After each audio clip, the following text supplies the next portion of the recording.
امام علی نے اس عورت کو عدالت کے اندر بلایا اور جب یہ آ گئی تو آپ نے خاموشی سے خادم کو حکم دیا کہ ایک ایسا بچہ لاؤ جو کہ اس عورت کے بچے کی عمر کا ہو اور اسے ماں کے سامنے لا کر رکھ دو۔ اب جیسے ہی وہ بچہ عورت کے قریب لایا گیا تو عورت کی آنکھوں سے بے اختیار آنسو نکل پڑے اور اس نے بے اختیار بچے کو اٹھا کر سینے سے لگا لیا اور زور زور سے رو کر کہنے لگی کہ میں نے اپنے بچے کو نہیں مارا، میں تو اس کو بچانا چاہتی تھی لیکن وہ مجھ سے الگ کر دیا گیا۔ امام علی نے یہ دیکھ کر فرمایا کہ یہ عورت قاتلہ نہیں ہو سکتی، کیونکہ ایک ماں ہی اپنے بچے کی طرف ایسے محبت کے ساتھ لبکتی ہے، قاتلہ کبھی ایسا نہیں کرتی۔ اور پھر بعد میں جب امام نے قاتل کا سراغ لگوایا تو پتہ چلا کہ اصل قاتل واقعی کوئی اور تھا جس نے خود کو بچانے کے لیے اور عورت کو بدنام کرنے کے لیے تمام منصوبہ بنایا تھا، اور مولا علی علیہ السلام کی ذہانت کی وجہ سے سوسائٹی کے پریشر کے باوجود بھی کسی بے قصور کو سزا نہیں ملی۔ ایک اور واقعہ بیان ہوتا ہے کہ ایک شخص اچانک سے فوت ہو گیا اور اس کے چہرے اور جسم پر زہر کے آثار دکھائی دے رہے تھے، یعنی کسی نے اس کو زہر دے کر مارا تھا۔ اب اس معاملے کی چھان بین کی گئی تو پتہ چلا کہ اس نے آخری بار کسی کے ساتھ کھانا کھایا تھا اور مرنے سے پہلے اس کے آخری الفاظ یہ تھے کہ مجھے کھانے کے اندر کچھ زہریلا محسوس ہو رہا ہے۔ اب اس کیس کے اندر بھی قاتل کا کوئی واضح سراغ موجود نہیں تھا اور نہ ہی کوئی گواہ موجود تھا، لیکن امام علی نے مرنے والے شخص کے تمام گھریلو ملازمین، دوستوں اور کھانے کے وقت ساتھ موجود لوگوں کو بلا لیا اور آپ نے پوچھا کہ کیا وہ کھانا جس کو کھا کر یہ شخص مرا ہے کیا وہ ابھی بھی باقی ہے؟ لوگوں نے کہا کہ جی ہاں، تھوڑا سا کھانا بچا ہوا ہے۔ حضرت علی نے فرمایا کہ سب لوگ باری باری وہی کھانا کھائیں جو کہ مرنے والے نے آخری بار کھایا تھا۔ اب یہ سن کر سب لوگ خاموش تھے، لیکن جیسے ہی کھانے کو قریب لایا گیا تو ایک شخص کا چہرہ پیلا پڑنے لگا اور وہ گھبرا کر پیچھے ہٹنے لگا، تو امام نے فوراً فرمایا کہ یہی قاتل ہے، کیونکہ اگر یہ بے گناہ نہ ہوتا تو کھانے سے اس طرح سے نہ ڈرتا۔ اب تفتیش کی گئی تو معلوم ہوا کہ واقعی اس شخص نے کسی ذاتی رنجش کی بنیاد پر کھانے کے اندر زہر ملا دیا تھا اور امام علی نے بنا کسی گواہ کے جبر یا پھر تشدد کا سہارا لیے بغیر اس کو ایکسپوز کر دیا۔ اب اس کام کے لیے انہوں نے انسانی فطرت اور خوف کو آزمائش کا ذریعہ بنایا اور قاتل کا لاشعوری خوف ہی اس کی زبان بن گیا۔ اور آپ کو بتاتا چلوں کہ آج بھی یہ طریقہ کار بیہیویئر سائیکالوجی اور لائی ڈیٹیکشن کے اندر استعمال ہوتا ہے۔ اب یہ اگلا واقعہ جنگ صفین کے بعد کا ہے، جب امام علی علیہ السلام اور امیر شام حضرت معاویہ کے درمیان جنگ ہوتی ہے، اور جب حضرت علی کی فوج فتح کے قریب پہنچتی ہے تو معاویہ کی فوج نے قرآن نیزوں پر بلند کر کے جنگ کو روکنے کی درخواست کی۔ اب کچھ لوگوں نے یہ دیکھ کر امام علی پر دباؤ ڈالا کہ جنگ روک کر قرآن کے مطابق فیصلے پر راضی ہو جائیں، کیونکہ اللہ فرماتا ہے کہ جب مسلمانوں کے دو گروہوں کے درمیان کوئی جنگ ہو تو قرآن سے اس کا فیصلہ کرواؤ۔ اب امام علی علیہ السلام یہ بات اچھی طرح سے جانتے تھے کہ یہ ایک چال ہے تاکہ ان کی فوج کے اندر پھوٹ پڑ جائے، لیکن اپنی فوج کی ضد کی وجہ سے آپ نے یہ ریکویسٹ قبول کر لی، لیکن بعد میں وہی ہوا، کیونکہ وہی لوگ جو کہ امام کو ثالثی پر مجبور کرنے والے تھے بعد میں کہنے لگے کہ آپ نے اللہ کے حکم کی بجائے انسانوں کے فیصلے کو مانا، آپ نے کفر کیا۔ یعنی ان کے مطابق اللہ کا قرآن کہتا ہے کہ حق و باطل کا فیصلہ اللہ کرے گا، لیکن آپ علی نے دو انسانوں ابو موسیٰ اشعری اور عمر بن عاص کو ثالث مقرر کر کے اللہ کے حکم کو چھوڑ دیا، یعنی آپ نے کفر کیا۔ اللہ کے حکم کو چھوڑ کر انسانوں کی بات کو اہمیت دینا ان کے مطابق شرک یا کفر تھا، لہٰذا یہ گروہ خوارج کہلایا اور انہوں نے امام علی علیہ السلام کے خلاف بغاوت کر دی، اور انہی لوگوں سے امام علی علیہ السلام نے جنگ نہروان بھی لڑی، ان کو شکست دی اور ان کے جنازوں پر کہا کہ ان کو برا مت کہو کیونکہ ان کو قرآن کی تعویل کی غلطی لگ ہے، لیکن یہ پھر بھی ہمارے بھائی ہیں۔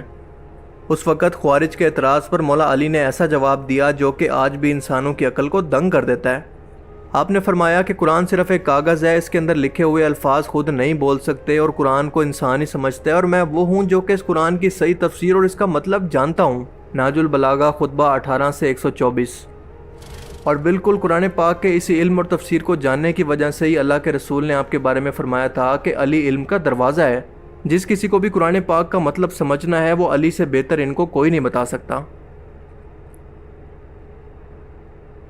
سچ میں گائز بہت انٹرسٹنگ ویڈیو تھی، اور حضرت علی کے بارے میں بتایا سر نے، کتنے سارے انہوں نے مطلب جو کیسز ان کے پاس آتے تھے، جو لوگ اپنے پرابلمس لے کر ان کے پاس آتے تھے، وہ کیسے انٹیلیجنس کے ساتھ اور کتنے اچھے سے اس چیز کو حل کر دیتے تھے۔ مطلب اس میں کتنے سارے قصے سر نے ایکسپلین کیے ہیں۔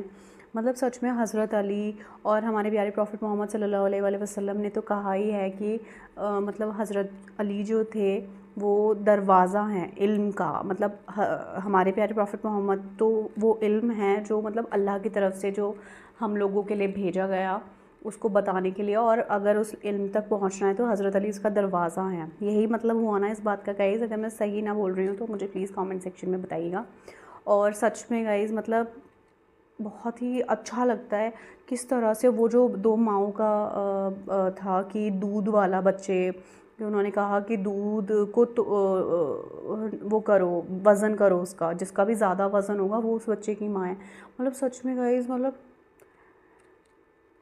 اس وقت پہ تو سائنس کا تو کچھ تھا ہی نہیں اس وقت کا. اب تو اتنی ایڈوانسمنٹ ہی نہیں تھی چیزوں کا، کچھ پتہ ہی نہیں ہوتا تھا. مطلب سچ میں گائز کیا، مطلب اتنے سارے انہوں نے چیزیں کرائیں. وہ زہر والا قصہ جو اس میں بتایا، کتنی ساری چیزیں انہوں نے اس میں ایکسپلین کری ہیں بہت اچھی طرح سے. مطلب حضرت علی، صحیح بات ہے گائز، وہ ویسے بھی ہمارے پیارے پروفٹ محمد صلی اللہ علیہ وسلم کے داماد تھے، تو وہ تو خاص سے بھی خاص ہی ہوں گے نا، اوبویس سی بات ہے، ٹھیک ہے نا. تو اور سچ میں بہت بہت اچھا لگتا ہے.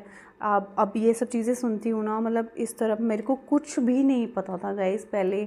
مطلب پروفٹ محمد صلی اللہ علیہ وسلم کے بارے میں بھی نہیں پتہ تھا، حضرت علی. مطلب ابھی تو مجھے لگتا ہے بہت ساری چیزیں جاننا باقی ہے، مطلب ان لوگوں کی لائف. اور مطلب سچ میں گائز میں کبھی کبھی سوچتی ہوں کہ لوگوں کے اندر کتنی علم کی کمی ہے. مطلب اور لوگ چاہتے بھی نہیں صحیح نالج کو لینا. بہت امپورٹنٹ ہے گائز صحیح نالج کو لینا اور صحیح چیزوں کے بارے میں جاننا. غلط چیزیں بھی آج کل لوگ اتنی غلط چیزیں اڑتی ہیں، اتنی غلط نیگیٹو باتیں پھیلتی ہیں. مطلب پر نہیں گائز، صحیح علم کو لینے کی ضرورت ہے. اور قرآن سے بڑا تو کچھ بھی نہیں ہے.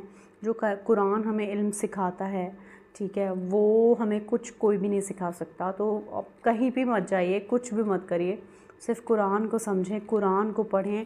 قرآن میں کیا لکھا ہے، قرآن ہمیں کیا بتا رہا ہے، اس کو جانیں تو ہمیں سب کچھ پتہ چل جائے گا گائز. سب کچھ، ہماری آنکھیں سچ میں کھل جائیں گی. آئی ہوپ آپ لوگوں کو ویڈیو بہت اچھا لگا ہوگا، کیونکہ بہت ہی اچھا لگا مجھے بھی یہ ویڈیو. کافی ساری حضرت علی کے بارے میں، ان کے جسٹس کو لے کر پتہ چلا کہ وہ کس طرح سے نیائے کرتے تھے لوگوں کے ساتھ میں، ان کی پرابلمس کو سالو کر دیتے تھے.